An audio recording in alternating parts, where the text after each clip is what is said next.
د محمد رسول الله صلی الله علیه و آله وسلم اتباع کول دا وی فسنت باندې عمل کول او د ژوند په هر مرحله کې دا غي نقش قدم باندې تل د انسان د فارا د سعادت او د کامیابی ذریعہ ده چونکی د نبی کریم صلی الله علیه و آله وسلم اتباع او اطاعت د فارا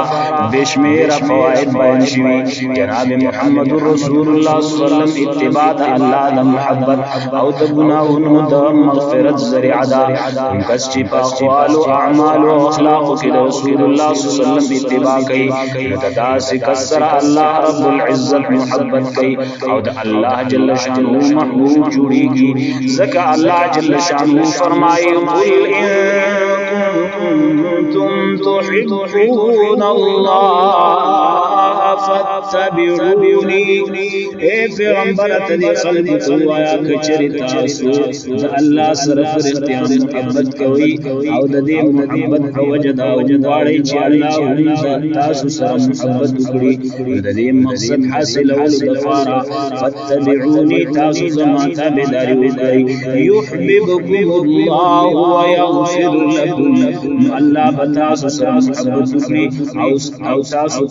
تاسو گناہوں معاف کړي ويغفر لكم ذنوبكم والله غفور رحيم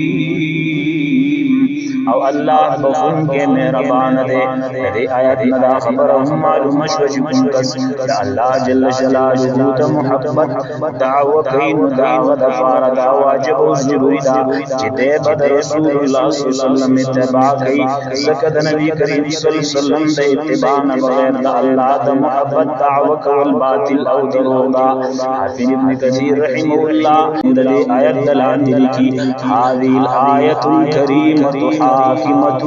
على كل من ادعى محبة الله وليس هو على الطريقة هدایت کریمت هر هغه چا خلاف الجد چې الله د محبت دعوه کوي لیکن د رسول الله صلی الله علیه وسلم په طریقه او سنت باندې عمل نه کوي